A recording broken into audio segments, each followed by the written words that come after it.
Future का समय, जब सब लोग अपने कामों में इतने बिजी होते हैं कि हमारा हीरो हर रोज सुबह उनके घरों के अंदर से होता हुआ आता है और उस पर उनका ध्यान तक नहीं जाता। और तो और वो लोग एक असली दिखने वाली गेम भी खेलते हैं जहां ये लोग वो सब कुछ कर सकते थे जिस चीज का उन्होंने कभी असली जिंदगी में तसव्वुर भी नहीं किया था। वो उस गेम में छोटे मोबाइल से लेकर एक आइलैंड तक को खरीद सकते थे, जो वहां जितने ज्यादा टास्क करता था उसको उतने ही ज्यादा कॉइन्स मिलते थे, जिन कॉइन्स की बुनियाद पर प्लेयर्स को चीजें खरीदने में आसानी होती थी। हमारा हीरो भी उन कॉइन्स के पीछे किसी भी हद तक जा सकता है, क्योंकि एक गेम ही थी जिसमें उसकी कोई इज्जत करता था। बाकी असल जिंदगी में तो वो बेचारा गुर्बत का मारा हुआ था। वो अपनी बड़ी बहन के साथ रहा करता है। अब हर रोज की तरह हमारा हीरो, जिसका नाम होता है पर्सिवल, आ गया एक कबाड़ खाने में, जहां उसने गेम खेलने के लिए सब सेटअप कर रखा था। उसका सपना था कि वो उस गेम का बेस्ट प्लेयर बने, लेकिन इस गेम में उसके पास ज्यादा कॉइन्स नहीं थे। खैर, पर्सिवल ने गेम में आते ही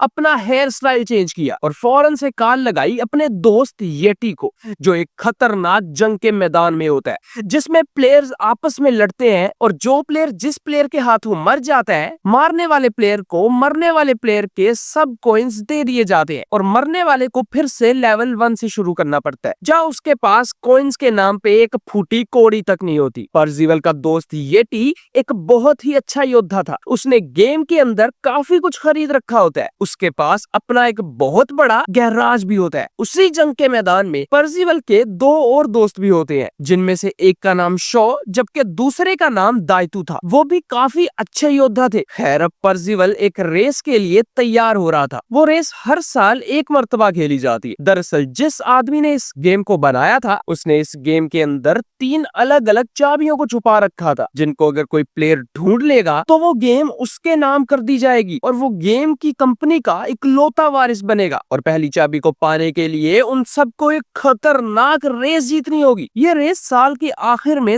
3 मर्तबा खेली जाती है, इसलिए पर्सिवल इस रेस के लिए इतना एक्साइटेड होता है। देखते ही देखते वो रेस शुरू होने वाली थी। पर्सिवल का दोस्त येटी भी बिल्कुल रेडी था, जो सबसे आगे खड़ा होता है, क्योंकि पर्सिवल के दोस्त के पास बहुत कॉइन्स थे। लेकिन पर्सिवल को जगह पीछे मिलती है। उस रेस के अंदर एक बहुत बड़ी कंपनी भी हिस्सा ले रही थी, जिस कंपनी का नाम होता है 101। दरअसल वो एक बहुत ही ज्यादा अमीर कंपनी थी, जो उस रेस को जीत कर इकलौती नंबर 1 बनना चाहती थी। वो हर साल इस रेस में अपने लाखों डॉलर्स खर्च करते थे, मगर कोई प्लेयर भी उनके लिए आज तक एक चाबी तक नहीं लाया था। खैर, अब रेस शुरू ही होने वाली थी कि पर्सिवल ने जैसे ही अपनी कार को इंस्टॉल किया तो उसने देखा कि एक खूबसूरत लड़की ठीक उसी के साथ में आकर खड़ी हुई थी। पर्सिवल उससे कुछ पूछ पाता, इतने में ही रेस स्टार्ट हो जाती है और सब लोग अपने पूरे दम को लगा देते हैं उस रेस को जीतने में। पर्सिवल भी पूरे जोर के साथ गाड़ी चला रहा था, लेकिन वो लड़की उससे बार बार ओवरटेक कर रही थी। इसीलिए पर्सिवल को उस लड़की पर शक होता है और उसने येटी से उस लड़की की बाइक के बारे में इंफॉर्मेशन लेने का कहा, जिससे उन्हें पता चला कि इस बाइक की टेक्नोलॉजी तो येटी के गैराज की है। मगर इन सब पर ध्यान न देते हुए पर्सिवल ने रेस पर फोकस किया। खैर, अब वो जैसे जैसे आगे बढ़ते चले जा रहे थे, रास्ते अपने आप ही बदलते जाते और काफी कठिन होते चले जा रहे थे। लगभग आधे से ज्यादा प्लेयर्स तो मारे जा चुके थे। पर्सिवल शहर में एंटर हुआ तो उस पर एक डायनासोर ने अटैक कर दिया। वो किसी तरह उससे बचने में कामयाब तो हो गया, लेकिन थोड़े ही फासले पर उसको एक जायंट किंग कॉन्ग नजर आता है, जो बहुत ही जालिम था और सब प्लेयर्स को खत्म करता जा रहा था। येटी के सामने रास्ता टूटा हुआ था, इसीलिए वो तो वहीं पर रुक गया, लेकिन पर्सिवल वहां से आगे बढ़ चुका था। उसके सामने भी किंग कॉन्ग आ जाता है और उसको डराने लगा, जिससे डर कर पर्सिवल रुक जाता है। मगर पता नहीं क्यों अचानक से किंग कॉन्ग नीचे चला गया। पर्सिवल को ये किंग कॉन्ग की एक चाल लगी, इसीलिए उसने वहीं पर रुकने का फैसला किया। मगर वो बाइक वाली ने बिना कुछ सोचे ही अपनी बाइक को जंप करवा दिया उस पुल पर से, लेकिन वक्त रहते पर्सिवल ने उसको पकड़कर नीचे फेंक दिया, क्योंकि किंग कॉन्ग से बचना इम्पॉसिबल था। और होता भी ऐसा ही है। किंग कॉन्ग ने उसकी बाइक को बड़ी बुरी तरह कुचल दिया था, लेकिन खुशकिस्मती से पर्सिवल ने उस लड़की को बचा लिया। वो लड़की पर्सिवल को ऐसा करने पर थैंक्स बोलती है, जिस पर पर्सिवल उसको अपने दोस्त के गैराज में ले गया, क्योंकि अब उनको सेकंड चांस के लिए वो बाइक भी तो रिपेयर करनी थी ना। लड़की अपना नाम सुजुमी बताती है। येटी ने अपने गैराज में एक बहुत बड़ा रोबोट भी बना रखा था और वो सुजुमी की बाइक को भी ठीक कर देता है। और वो लड़की पर्सिवल से अपनी बाइक लेकर बिना कुछ कहे ही वापस चली गई। अब पर्सिवल सीधा गया गेम को बनाने वाले की बिल्डिंग में, जहाँ से उसने गेम के मालिक की यादों को गौर से देखना शुरू किया। देखते देखते उसको काफी टाइम बीत जाता है और खुशकिस्मती से उसको एक क्लू मिल जाता है, जिसके फौरन बाद जब गेम स्टार्ट हुई तो इस बार वो सबके साथ आगे जाने की बजाय पीछे की तरफ जाना शुरू कर दिया। अब हैरानी की बात ये थी कि ऊपर जैसा सेम टू सेम रास्ता नीचे भी होता है, जिसमें से होता हुआ उसे सब नजारा नजर आ रहा था। इस रेस के अंदर भी सब लोगों को वो डायनासोर और किंग कोंग मारते चले जा रहे थे, लेकिन पर्सिवल तो उसमें से होता हुआ सीधा पहुंचा फिनिश लाइन की तरफ और उसको पहली चाबी दे दी जाती है। बस इतना ही था कि सब गेम वालों को पर्सिवल का नाम पता चल गया था। वो अब बहुत फेमस हो चुका था। जब 101 को ये पता चला कि उनसे पहले एक मामूली से प्लेयर ने उस चाबी को हासिल कर लिया है तो उनका हेड बहुत गुस्से में आ गया। वो सबको बुलाकर कहने लगा कि तुम में से जो कोई भी वो तीनों चाबियां लाएगा उसको मैं $50 बिलियन दूंगा। इसके बाद 101 का हेड चला गया गेम के अंदर और गेम के सबसे खतरनाक किलर से पर्सिवल को मारने का कहा, जिस पर वो उसे मुंह मांगी रकम देगा। इसीलिए वो किलर मान जाता है। अब यहाँ गेम के अंदर पर्सिवल और सुजुमी दोनों मिलकर अगले क्लू को ढूंढ रहे थे। तभी उनको ये बात पता चली कि गेम का मालिक बार बार एक सर्कस का नाम ले रहा है, जिससे उनको दूसरी चाबी की लोकेशन भी मिल जाती है। अब वो लोग जब एक बार में बैठे थे कि तभी वहाँ पर वो किलर आ जाता है जिसको उस हेड ने पैसे दिए थे और उन दोनों पर गोलियां बरसाना शुरू कर देता है। मगर सुजुमी भी कोई कच्ची खिलाड़ी नहीं थी, उसने भी उस किलर पर बैकफायर किया। वो दोनों उसको चकमा देकर भाग जाते हैं। यहाँ जब पर्सिवल असल जिंदगी में आया तो उसने देखा कि उस पर तो ड्रोन्स हमला करने वाले थे। वो बेचारा उन ड्रोन से किसी तरह बचकर अपने कमरे में आया तो वहाँ पर भी उसको एक आदमी बेहोश करके पकड़ लेता है। जब पर्सिवल की आंख खुली तो उसने देखा कि ये लोग और कोई नहीं बल्कि सुजुमी के ही लोग, जो पर्सिवल को बचाकर अपने ठिकाने पर ले आए थे। अब जाके पहली बार पर्सिवल और सुजुमी असली जिंदगी में आमने सामने होते हैं। उन दोनों ने एक दूसरे से खूब बातें की और फिर तैयार हो गए अगली चाबी को ढूंढने के लिए। पर्सिवल ने अपने तीनों दोस्तों को बुलाया और सुजुमी के साथ चला गया उस सर्कस के अंदर। सर्कस में जाते ही उनको एक बॉल दिखाई पड़ी जो बिना किसी वजह से हिलती ही चली जा रही थी। जब येटी उस बॉल को लेने आगे बढ़ा तो अचानक से उसको दो बच्चियां दिखाई देती है जो बिल्कुल असली इंसानों जैसी दिख रही थी। जब येटी ने उनको आवाज लगाने की कोशिश की तो वो दरवाजे से होकर आगे बढ़ गई। येटी भी उनके पीछे दरवाजे तक गया। इतने में ही उस दरवाजे में से बहुत ज्यादा खून आने लगा, जिसे देखकर येटी पीछे की तरफ भागा, मगर खून बहुत तेजी से उसको अपने साथ धकेलने लगा। लेकिन येटी बचकर फौरन से एक कमरे में दाखिल हो गया जहाँ उस पर एक औरत अटैक कर देती है। येटी उस औरत से डरकर बाथटब में गिर जाता है, लेकिन पता नहीं कैसे वो उस बाथटब से होता हुआ नीचे सुरंग में आ गिरा। वो जरा भागकर आगे आया तो उसने अपने आप को एक भूल भुलैये में पाया। उसने देखा कि वो औरत अब हद से ज्यादा बड़ी हो चुकी है। इससे पहले कि वो औरत उस कुल्हाड़ी से वार करके येटी के टुकड़े कर देती, येटी को पर्सिवल अंदर खींच लेता है और उसको लेकर अपने साथ चला जाता है। कुछ ही देर चलने के बाद उनको एक दरवाजा नजर आया जिसमें जाते ही उनको कुछ मुर्दे दिखाई पड़े जो हवा में ही डांस कर रहे थे। सुजुमी अकेले ही आगे जाने का फैसला करती है, जबकि बाकी सब वहीं पर खड़े होकर उसे देख रहे होते हैं। अब काफी मुश्किलों के बाद सुजुमी को वो दूसरी चाबी भी मिल जाती है। अब इसी तरह अब उनको बस आखिरी चाबी की जरूरत थी, लेकिन 101 वालों ने सुजुमी और उसके आदमियों की लोकेशन का पता लगा लिया था और वो सब सुजुमी और पर्सिवल को पकड़ने के लिए अंदर आ गए। पर्सिवल और सुजुमी एक खुफिया रास्ते से निकलने लगे कि इतने में ही सुजुमी ने जाने से इनकार कर दिया। उसने कहा कि तुम भाग जाओ, मैं तब तक इनका ध्यान भटकाती हूँ। पर्सिवल उसको अकेला तो नहीं छोड़ना चाहता था, मगर सुजुमी ने अपने आप को अंदर से लॉक कर लिया, जिससे अब पर्सिवल को ना चाहते हुए भी यहाँ से भागना पड़ा। अब पर्सिवल को जिंदगी में पहली मर्तबा उसका दोस्त येटी मिला, जो कोई लड़का नहीं बल्कि एक लड़की होता है। येटी उसको अपनी वैन में बिठाकर जाने लगा। वैन के अंदर पर्सिवल को शो और दायतू भी मिले। शो तो एक 11 साल का बच्चा था। खैर, पर्सिवल को तीसरी चाबी ढूंढनी थी, इसीलिए वो तीनों सारी रात पर्सिवल की सुरक्षा करते हैं और पर्सिवल भी उस चाबी तक पहुंच जाता है। लेकिन यहाँ 101 का लीडर उस किलर को लेकर पहुंच गया पर्सिवल को मारने। उसके हाथ में एक बहुत ही खतरनाक बम था जिसके फटने से वहाँ पूरी गेम में जिंदा प्लेयर्स मारे जाते। वो हेड पर्सिवल से कहता है कि या तो तुम मुझे वो 2 चाबियां दे दो और मैं तुम्हारी जान बख्श दूंगा, और या तो मैं तुम्हें गेम और असल जिंदगी दोनों के अंदर मार दूंगा। अब पर्सिवल ठहरा हीरो तो इसीलिए वो उसे चाबी देने से इनकार कर देते हैं। और बड़ी चालाकी से पर्सिवल उससे वो हथियार छीनने लगा। 101 के हेड को पता था कि वो पर्सिवल से जीत नहीं पाएगा, इसलिए उसने बम को तकरीबन चला ही दिया था और वो बम 30 सेकंड के अंदर फटने वाला था। यह देखकर वो किलर 101 के हेड की मदद करने की बजाय अपनी जान बचाने के लिए पोर्टल में जाने लगा कि इतने में ही वो बम फट गया, जिससे देखते ही देखते वहां पर मौजूद सभी प्लेयर्स मारे गए। लेकिन यहाँ आया कहानी में मेन ट्विस्ट और पर्सिवल चलता है अपनी आखिरी चाल, जिसमें वो अपनी पॉकेट से एक कॉइन निकालता है। उस कॉइन के ऊपर एक्स्ट्रा लाइफ लिखा हुआ था। दरअसल ये कॉइन पर्सिवल को तब मिला था जब उसने पहला कॉइन हासिल किया था। हर कॉइन के साथ प्लेयर को एक एक्स्ट्रा लाइफ भी दी जाती है। अब तो सुजुमी भी उस गेम में नई थी और सुजुमी ने उसको अपना एक्स्ट्रा कॉइन भी दे दिया था, इसीलिए अब पर्सिवल के पास दो एक्स्ट्रा लाइव्स होती है, जिसे यूज करके पर्सिवल उस बम धमाके के बाद भी उस तीसरी चाबी को हासिल कर लेता है। अब पर्सिवल बन जाता है उस गेम का इकलौता मालिक और खुशकिस्मती से उनको सुजुमी भी मिल जाती है, जिसने 101 वालों को सारी रात चकमा दे के रखा था। इसी हैप्पी एंडिंग के साथ साथ ये मूवी यही खत्म हो जाती है। दोस्तों, इस वीडियो को अपना प्यार दिखाइएगा। Thanks for your time.